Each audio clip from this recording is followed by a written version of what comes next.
I'm Amy Russell. Thank you for joining us for today's UC Davis MBA Lunchtime Information Session and Application Workshop.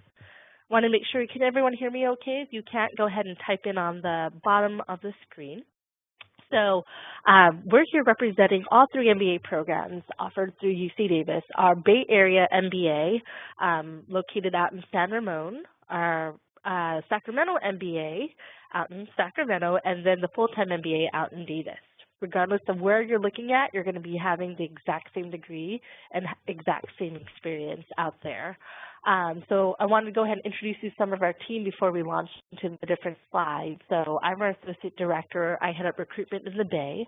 Also joining us is Ethan Kirk, who's an Assistant Director. Ethan is going to be staffing our Q&A on the bottom right-hand side of the screen. If you have questions, feel free to type them in, and we'll make sure to address your questions at the end of the session. And then later today, you're going to be hearing from my colleague, Andrew Walliser, who works with me out in the Bay Area. Andrew's going to go and share with you how to get into the program in just about half an hour. He'll give you all the tips and tools to help you pull together your materials by our round 5 deadline. All right? So as I mentioned, we have 3 different campus locations for the UC Davis MBA. Regardless of where you're going after your MBA, it's important to know that you are going to receive the exact same degree. It's the exact same faculty, exact same classes, all tying you into a powerful UC Davis MBA network in there. So I know rankings are one of the questions that people look at, and we wanted to go ahead and address this, but however, we also encourage you to look way beyond the rankings, as it captures just one aspect of a program.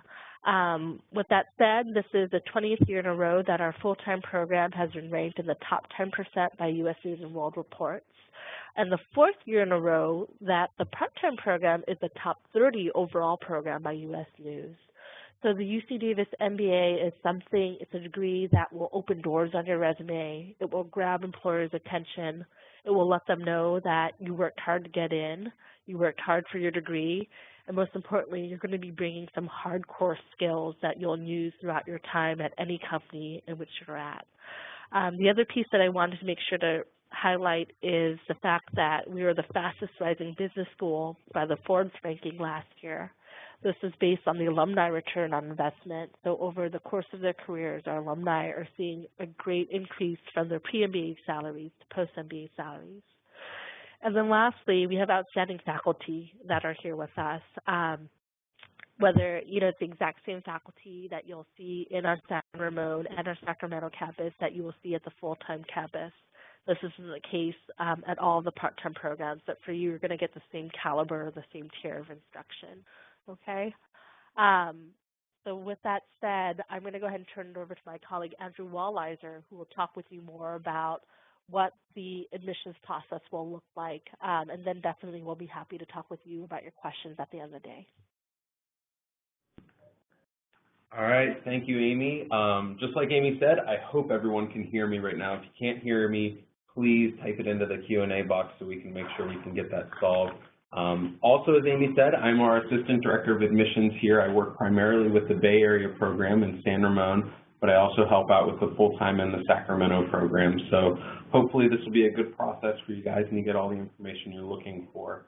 One of the hardest questions that I get asked by prospective students is often, am I going to get in? Can I get admitted? And it's a really difficult question for me to answer simply for the fact that UC Davis and our Graduate School of Management, we really look at the application holistically. So it's really impossible for me as an admissions officer to be telling someone, oh, based on just this limited information, yes, you can get in, no, you can't be admitted. So the 3 main factors that we're really looking for when we evaluate an application is going to be the academic potential, the professional promise, and the personal qualities. So the academic potential is pretty straightforward.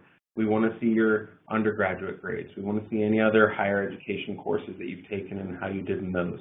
We want to see your GMAT or your GRE scores. We just want to make sure, do you have the academic ability to be successful in the program? The professional promise is we want to see what your career trajectory looks like. How have you been doing in your field? What kind of experiences are you going to bring to the classroom so when you're doing group discussions, projects, you have something else to fall back on other than just your academic knowledge. And then the final piece is just that personal qualities. And we'll talk a little bit more about how we figure that information out later. But really, that's making sure, are you a good fit for the program? Are you and your goals aligned with what UC Davis can offer you as one of the students in the classroom? Are you going to fit in with your fellow classmates and be successful with them as a team? So those are the three things we're looking for, and we really try to weigh everything. So the good news is if you're a little weaker in one area but you're strong in the other two, it all balances out together. They're all pieces of one big puzzle. So we're going to be going through all the different pieces that we need in the application that fit into those sections, but that's kind of the main theme. You want to be looking at how does everything fit as parts of a whole. So that being said, the whole reason you're here for this webinar is you want to be able to get your application in by our June 30th deadline. It sounds like a lot of work. I understand that completely. What I will tell you is it can be done, and we're going to kind of go through things and the priority that you need to take them. So the more pressing items that you really want to be looking at right now are scheduling and taking your GMAT. That's the thing that really scares a lot of people in their search. You also want to be talking with your employers, get your letters of recommendation, your transcripts, working on your essays, your personal resume, a lot of different things that you need to put together. The reason we talk about the idea that you can get this application done by our deadline in June 30th is simply because there's no better time than now to make this investment in yourself. What you're going to be getting out of the MBA is going to be a lifelong value. So the sooner you start this process, the better. We talk to so many students who, when we ask, how long have you been thinking about doing your MBA? They usually say, oh, 3 or 4 years. They could have been done with the process by now. So there's no better time than to start it. And that's why we want to make sure that you understand this application can be submitted by June 30th. So the very first thing, and this is the thing that scares most people off and slows down their whole MBA search, is the GMAT. Hopefully, you guys have gotten a chance to take the GMAT already. If you haven't, there's still time. This is going to be a little bit of a rush, though, when you're doing the studying. So the best way to tackle the GMAT is to understand you really want to know what the test is looking for and understanding how the test is designed. So the test is set up, it's a computer adaptive test. What this means is that the test is trying to make it so that you miss about 50% of the questions on it. Now, this sounds a little counterintuitive, but if you walk out of a section and you say, man, that was really tough, I don't know how I did on that, you probably did pretty well because the test is trying to make it difficult for you. Usually if you walk out of the section and you say, I did great on that, you probably weren't doing as well as you thought. So the way the computer adaptive test works is that if you get a question right, the next question is designed to be a little bit harder. If you get a question wrong, the next question is going to be a little bit easier. So it's trying to find out where is your level of knowledge by challenging you or giving you a little bit easier questions based on your results. This is important to keep in mind because those first questions in the section, they're going to set your average. They're going to set kind of the middle ground on where you can go. It's a lot more difficult to improve your score in the middle set of questions and the later questions than it is at the beginning because you're trying to fight the averages at that point. So when you look at this section and you say, okay, quantitative, 37 questions, I've got 75 minutes. Remember, not every question is created equally. Those questions at the beginning are going to be more important for you to put a little bit more focus on, and they're going to be the ones that you really want to make sure you're getting correct to help boost that score from the very beginning. The other thing you want to look at when you're doing the GMAT is you want to see, okay, what are we really looking for? With our program, we're really looking for the quantitative and the verbal section. Those are the two sections that make up your composite score, and those are the sections that we recommend you focus on while you're going through this process and studying. The good news is quantitative is all information you've already learned. So it's not necessarily learning new information for you, it's just going to be dusting off the cobwebs a little bit and relearning some algebra and some geometry. Not the most exciting stuff, but definitely doable. So start thinking about where you want to focus your time studying. The analytical writing assessment and the integrated reasoning sections, we're going to look at those scores, but they're not going to play as large of a role as the quantitative and the verbal sections. Quantitative is especially important for us when we're reviewing an application because the very first two courses you would take at UC Davis are going to be statistics and microeconomics, two very quantitatively heavy courses, and we want to make sure that you're going to have the academic ability to be successful in those classes right from day one. So think about how the GMAT's set up. You see the time limits there. Know what you're working with so that whenever you're studying, you can set yourself up for this. Part of what makes the GMAT difficult is it's probably been a while for a lot of you since you sat down for 3.5 hours and took a test. It's a marathon. It is not a sprint. You don't need to try and rush through everything. There's no bonus points for finishing any section earlier.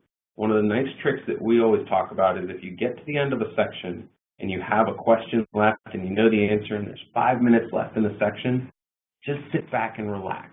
If you could run a race and stop midway through and take a break and not lose any of your progress or any of your placing in the race, wouldn't you give yourself that opportunity to enjoy a little bit and relax and rest and get ready to go for the next part?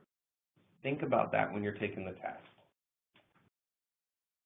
Some other study tips, we always recommend go to MBA.com. This is the easiest thing for you to do. Go to MBA.com, sign up for an online profile, and you'll be able to take 2 free practice tests. You're not going to know what you need to study or how much you need to study until you take one of these practice tests. Give yourself the opportunity to see, okay, how far away from the score that you want to get into the program are you going to need?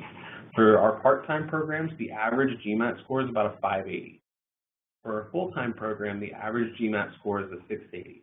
Now that's an average, so we obviously accept some lower students than that, and we honestly always will accept higher students than that as everything else checks out. So know your goal, know where you're trying to get to, and that's going to help you figure out what you need to study, what you need to be focusing on. So if you take that practice test and you see, your verbal score is fine, your quantitative's a little bit low, you know you don't need to study as much with verbal and you can put more of your resources towards the quantitative. The other thing is really understand yourself. Know how you work best.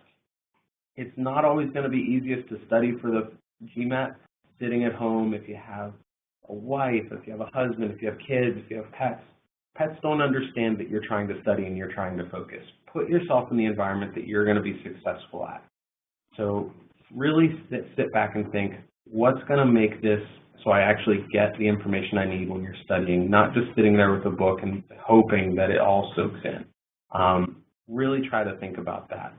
The other thing is just keep pushing yourself so that you can build up your endurance. Like I said, it's 3.5 hours. It's a long, long test. You want to try and make it so that while you're going through the test, you're not getting mentally exhausted. And the only way that's going to happen is if you practice that way. So do your small study sessions during the week, after work, after everything else has been taken care of. And on the weekends, try to sit down and really study for a long period of time so you get used to that kind of environment and that kind of mental stress.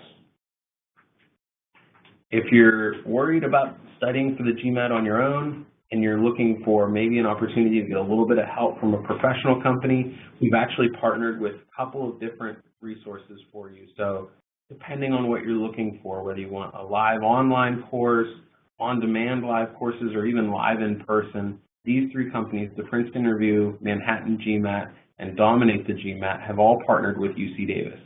All you have to do is tell these companies that you're applying to UC Davis, and you're going to get the discounts listed there. If you end up actually enrolling with UC Davis, in the winter quarter, we'll actually give you a grant that will cover the remaining cost of that GMAT prep course. So this is a great opportunity if you're worried about studying on your own or you bought a book before and you said, it just didn't really help me, I didn't get a lot out of it.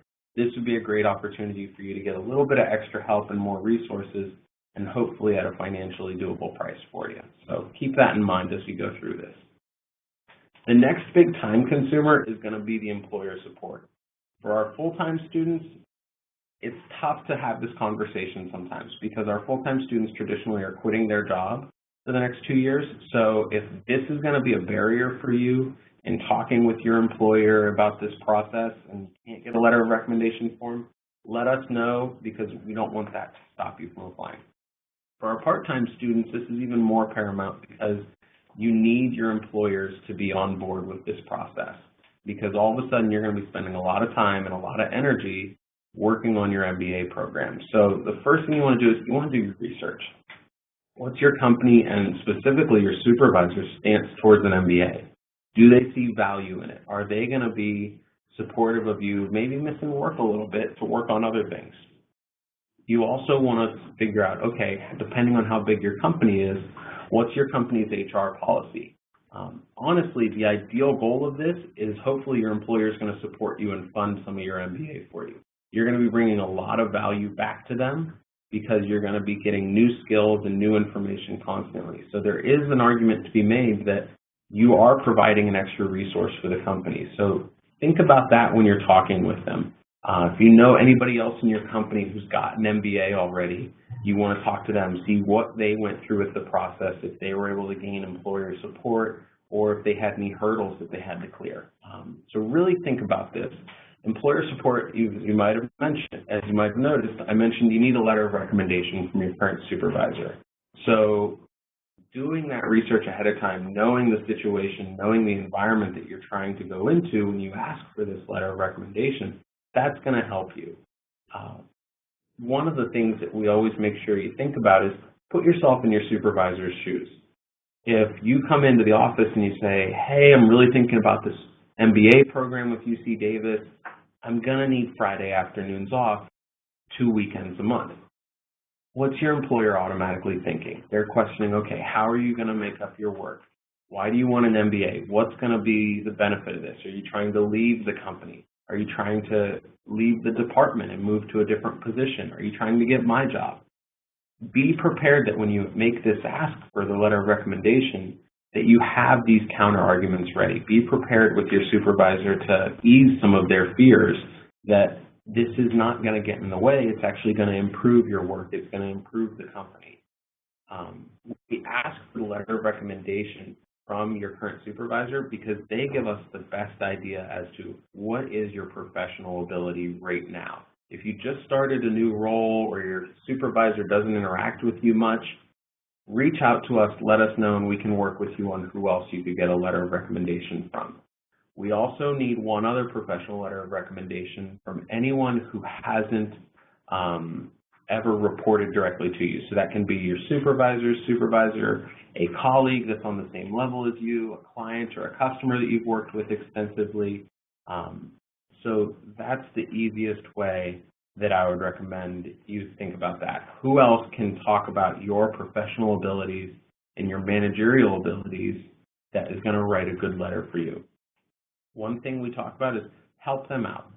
Give them the information needed to write a good letter. So it's real easy to think, yeah, I do all these great things for my company. My supervisor is going to write a really great letter. They might not remember all the fantastic work that you do. So give them a gentle reminder and let them know, here's all the things that I've accomplished while I've been here. Here's a copy of my resume, and follow up with them. Thank them for submitting the letter. Make sure that they don't feel like you're just using them for the letter. The next thing that you're going to need, I'm sorry, I see a question here from Raul. How many letters of recommendation are required? 2 letters of recommendation, and it is definitely still possible to apply for the incoming class. But classes start in the fall. So the next piece for your application that you're going to need to work on is your resume. You probably all have a resume already that is going to serve as a good starting point for this part. What's different about the resume that you probably have versus the one that we're asking for is you have a resume that's made to help you get a job in your field. The resume that we're looking for, we want it to be one page and focused mainly on your accomplishments. So we want to be able to look at it quickly and see what have you done in each of your roles, what have you achieved, what have you done well. This is something that the easiest way to translate this over is quantify it if you can. So don't just tell us that you improved efficiency, tell us by how much. You didn't just improve sales, you gave us an actual number. This is information that we're able to actually grasp onto then. Part of the resume, we want every full-time position that you've had since you graduated college with the months and the dates that you were there and the titles. This is important because if you leave out those dates, we wonder, is something missing? Are you trying to hide something? So keep an eye on your resume. Make sure you're putting in those extra details. This is your opportunity to brag to us. This is your opportunity to tell us everything that you've done, why you're such a great person, and all the things that you've accomplished at work. So make sure you list all those pieces of information. Also, I don't think I have to tell everyone this, but just in case, be authentic. You never want to lie on your resume. We will find out. We do read the applications and the resumes. We will notice if something doesn't match up. So be authentic and make sure everything is verified and is true. We also offer a supplemental resume. This would be an opportunity for you to list any community service that you're doing, any different extracurriculars that you feel are important to you. It's an opportunity for you to kind of tell us what else you do outside of the professional arena. So the essay and personal introduction. Usually after the GMAT, this is the one thing that people get the most worried about. And this is honestly one of the easier parts of the application for a lot of our students once they really think about it. So we require one essay, and it's basically, what do you want to do with your MBA? How is UC Davis going to help you get there? We do this for two reasons. One, we want to see a writing sample. We want to make sure that you can put your thoughts down on paper in a clear and concise manner. The other is we want to see, what's your goal? Where do you want to go with this MBA? What are you expecting out of the degree? And we want to make sure, can we actually achieve that with you? We want to make sure that your goal is going to fit in with what our program can give for you. The next piece on this slide you'll see is the personal introduction. So this is where you get an opportunity to be a little bit more creative. This is where we're asking for an introductory tweet, a Vine video, or one PowerPoint or one Prezi slide, introducing yourself to your classmates. This is not something that we want to see you talk about how great UC Davis is. This isn't something where you need to say we'd be so happy to be part of the program. We want to see how you would introduce yourself to these brand new classmates that you're going to go on this journey with. Now you'll notice an introductory tweet, 140 characters or less, a Vine video, 6 seconds or less, one PowerPoint or Prezi slide. Not a lot of real estate to put information on for any of these options. We did this on purpose. When you're talking with a job recruiter or you're at a job interview, you have a limited amount of time to get somebody's attention and make them interested in you, to make them want to learn more about you. Same thing with this. This is an opportunity for you to show us something that you haven't already gotten a chance to talk about much in your application, but you need to do it in a quick and efficient way so that we can see, all right, can you get those thoughts out? This is honestly one of the sections that it's really easy for this part to help your application. That being, if you're going to send a tweet, hashtag UC Davis MBA. Help us find it. Help us think that it's great, because we've gotten talks from all the way up to the Dean of the Graduate School of Management has said, who is this person tweeting out about their application, or who is this person with this funny Vine video that I found? If you put time into this and you make it creative and genuine, it gets noticed by people, and that really helps, because all of a sudden it's a face, it's a person connected to an application, and it's not just the information. So it's really easy to look at this part of the application and say, oh, I'm really excited to meet everybody. That doesn't do much for us.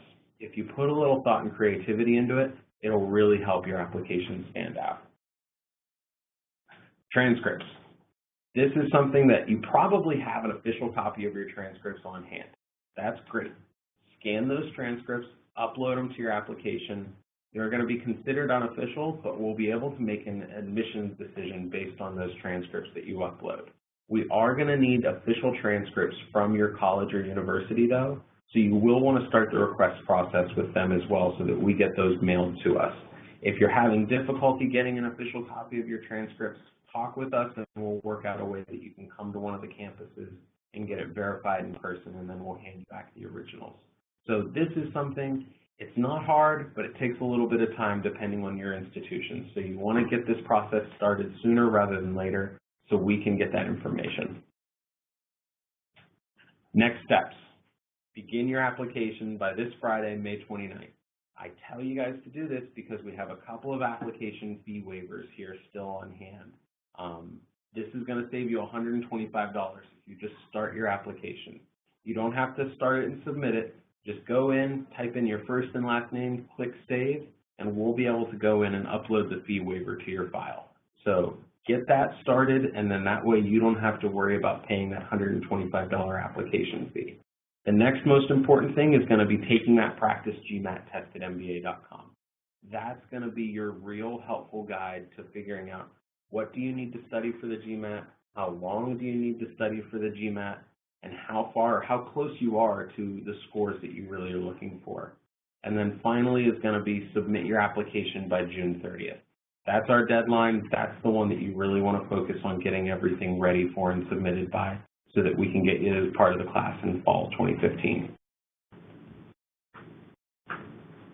Finally, the admissions experts. So myself, Amy, and unfortunately Abigail Carroll was not here to be able to talk with us, but she focuses primarily with the Sacramento part-time program. These are going to be your best friends throughout this process. So if you have questions, these are the people that you want to talk to. We want to help you through this process. We don't want the application to be a barrier. We don't want it to be a problem for you to fill out. We want to help you through this process. And if you have questions, that's why you want to let us know. That's why you want to reach out to us and talk to us. So that's it for our presentation. It looks like Amy's going to be back on the line, and we're going to answer some questions, and then hopefully we'll get the chance to talk a little bit more with you guys. So welcome back, Amy. Thank you, Andrew. What a great presentation. So if you guys have any questions, Andrew and I will be here for the next, until people stop typing. So on the bottom right-hand side, feel free to type in your questions with the Q&A, and we'll make sure to address those before we wrap up for the day.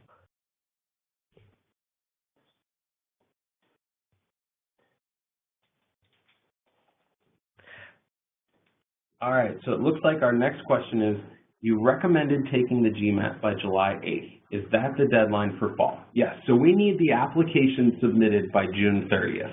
If you're going to be taking the GMAT, we can give you until July 8th to take the GMAT and get the scores submitted to us. So what we ask is that you let us know, and then you can leave the GMAT section blank on your application, and we'll know that we'll be getting the scores sent to us by July 8th. Awesome. And then the second question that we had is about work experience and how do we count that? So there's two ways that we look at work experience. So for reporting purposes, yes, you technically only count work experience from the point at which you received your undergraduate moving forward, and we're looking at full-time work experience. However, as Andrew talked about earlier on, we're going to take a holistic approach to admissions where we're literally reading everything from cover to cover. And so if you have more work experience, like let's say you're a non-traditional student and you worked and then went back to school, we'll definitely consider that in your admissions process as well too.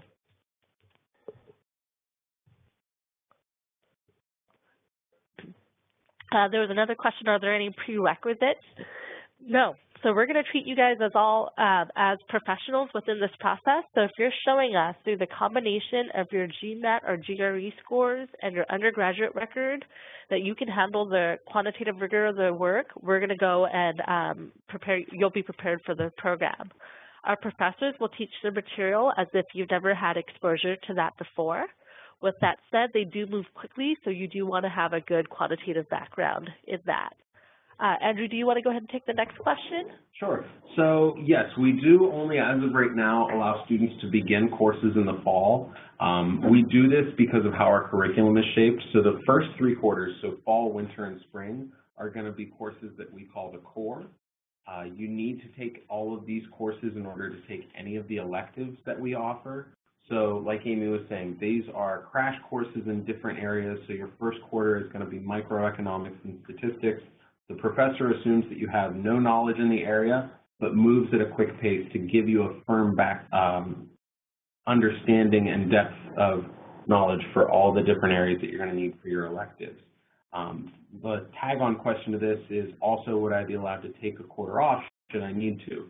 So once you finish your core, that's when you can get a little bit more flexible with your schedule and you can take time off. So we see a lot of students, things come up in your personal life. Your work is going to be a lot busier in an upcoming quarter, and maybe you want to slow it down. You have, for the part-time programs, up to 4 years to finish your degree.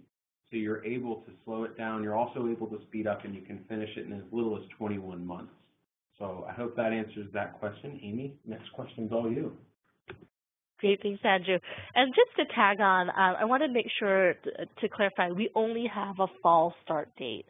So we want to make sure that we limit out the teaching load for our professors so that when they do teach, they're very available for you guys as students. And that's why as a school, we decided to respond to popular demand and add this 5th round deadline in June, because we were getting people saying, I'm really interested, can I apply? And they would have to wait a whole new cycle. So definitely, if you're interested in doing the MBA, I encourage you to continue to move forward in this process. The next question was, for the full-time program, if you don't feel comfortable getting a letter of recommendation from your current supervisor, is there a way to work around that? So for the full-time program, yes.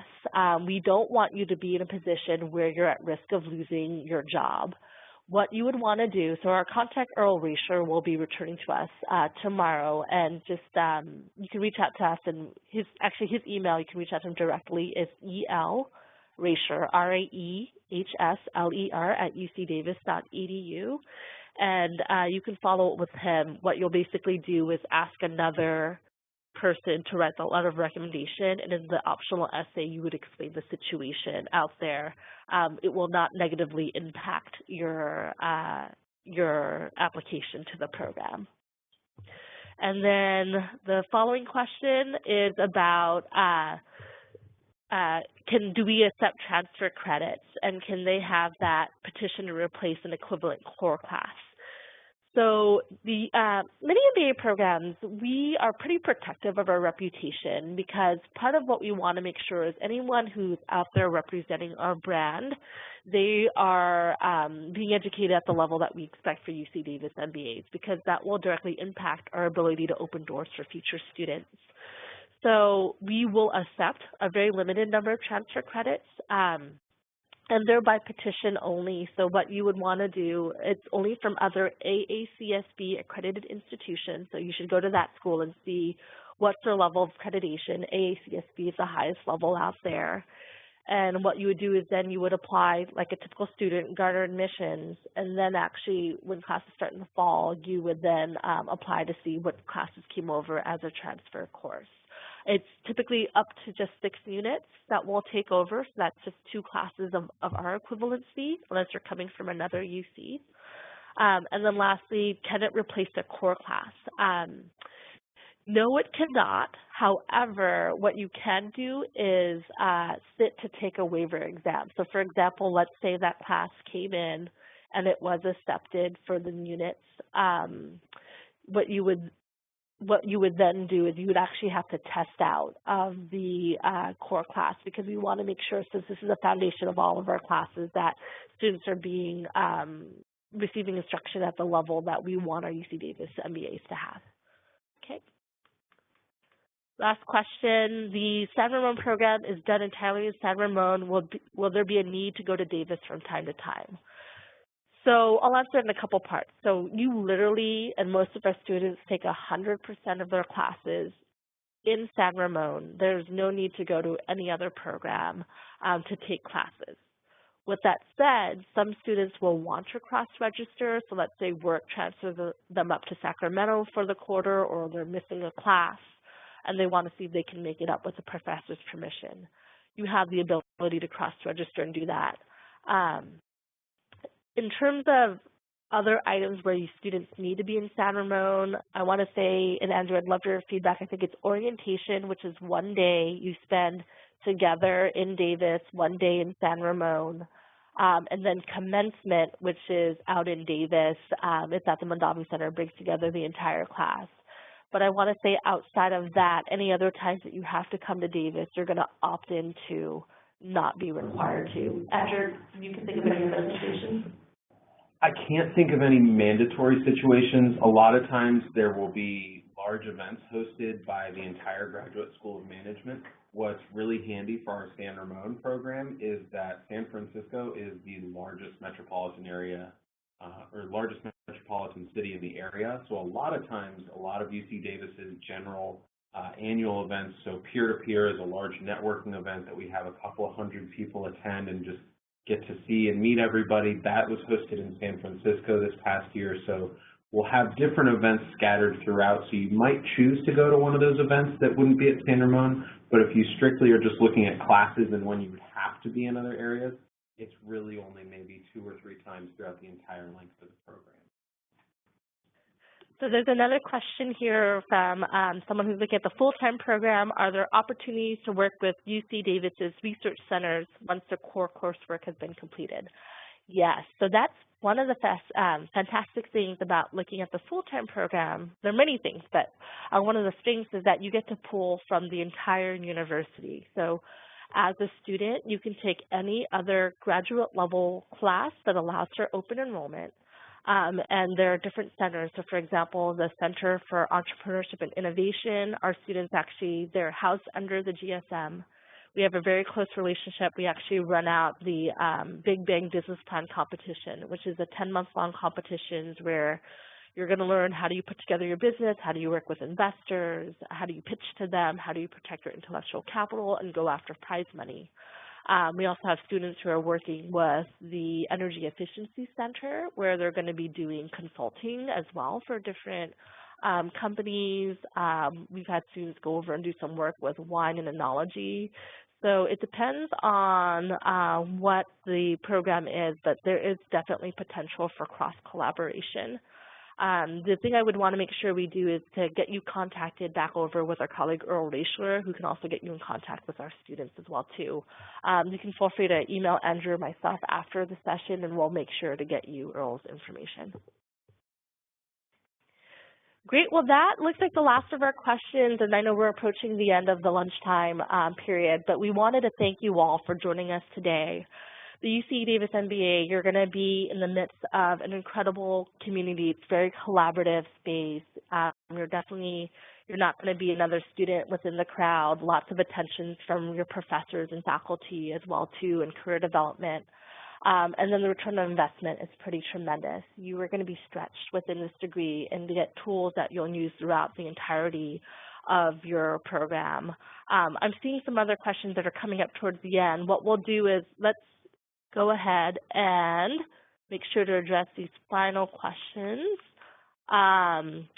So the question is, do we have a minimum for GPA and GMAT? We do not have a minimum, but as Andrew talked about, you want to take a holistic approach towards admissions. So if you're on the bottom end of one range, you need to be, middle to high end of the other range. So you basically need to make a case. I can handle the rigor of the work.